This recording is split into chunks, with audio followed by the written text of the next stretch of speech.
क्योंकि नौकरी करने के बाद 20-20 साल नौकरी करने के बाद पेंशन तो ठीक ढंग का मिलता था, उसकी सुरक्षा होती थी। आज जितनी भी ये पुलिसकर्मी है, जितने यहाँ तैनात हैं, क्या किसी को पुराना पेंशन नहीं मिल सकता? जब आप मांग उठाते हैं तो आपको कहा जाता है कि पैसे नहीं है इसके लिए। तो अगर इसके लिए पैसे नहीं है तो बताइए, इतने बड़े बड़े उद्योगपतियों के कर्ज माफ करने के पैसे कहाँ से आए?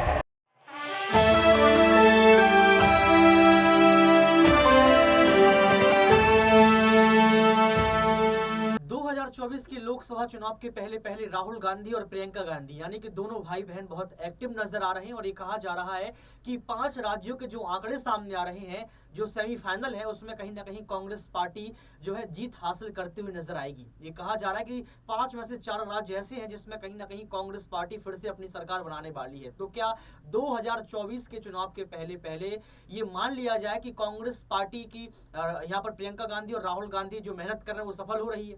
नमस्कार, आपके साथ मैं हूं ऋतिक सविता। स्वागत है आपका नेक्स्ट 9 न्यूज पॉलिटिकल बाइट में। दर्शकों, आपको बता दें कि प्रियंका गांधी आखिर कौन से बड़े वायदे तमाम राज्यों में पहुंचकर कर रही हैं।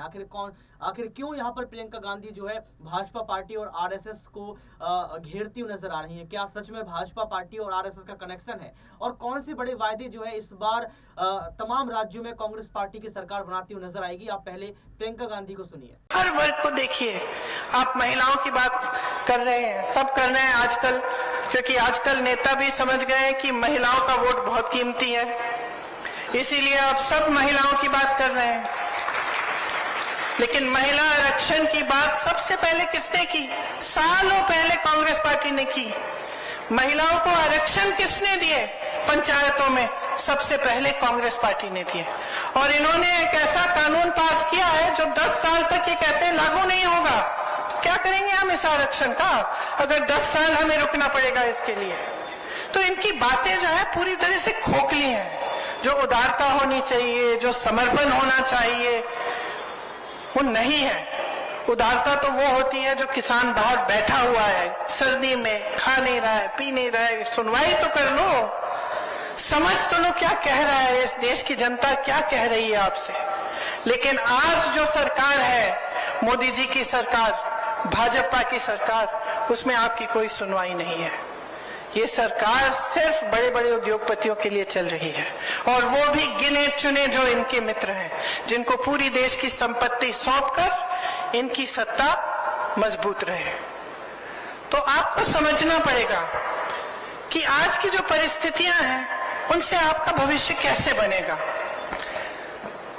ओपीएस की आपने बात की।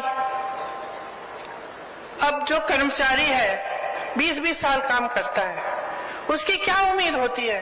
और सरकारी नौकरी, मुझे याद है बचपन में भी जब मैं छोटी थी तो मुझे याद है कि बहुत लोग आते थे कि सरकारी नौकरी किसी तरह से इंदिरा जी से कह दीजिए, पिताजी से कह दीजिए, किसी तरह से हमारी लग जाए तो हमारा जीवन बन जाएगा। किस लिए कहते थे ये बात?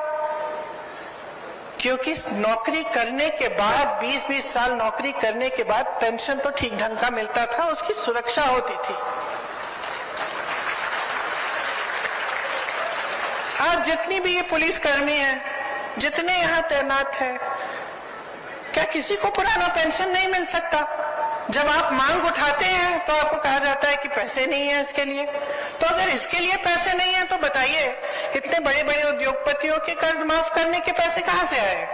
जो हजारों करोड़ रुपए इनके माफ होते हैं, वो पैसे कहाँ से आए? जो मोदी जी 2 हवाई जहाज अपने लिए विदेश में जाने के लिए खरीदते हैं, एक 8,000 करोड़ का, दूसरा 8,000 करोड़ का, 16,000 करोड़ के 2 हवाई जहाज सिर्फ अपने लिए खरीदते हैं, उसके लिए पैसे हैं।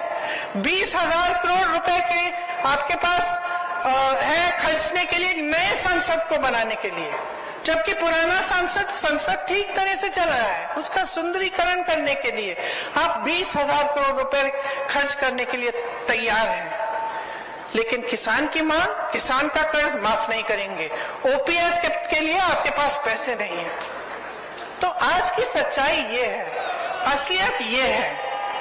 तो सुना आपने यहाँ पर प्रियंका गांधी को। प्रियंका गांधी जो है यहाँ पर भाजपा सरकार को चुनौती देती हुई तमाम बड़े बड़े वादे कर रही हैं। अब देखना ये पड़ेगा 24 के चुनाव में क्या प्रियंका गांधी को बड़ी जिम्मेदारी सौंपी जाएगी या फिर प्रियंका गांधी ही जो है प्रधानमंत्री पद और चेहरे की दावेदार पेश नजर आएंगी, क्योंकि ये कहा जा रहा है कि राहुल गांधी के बाद अगर किसी का नाम आता है तो प्रियंका गांधी का।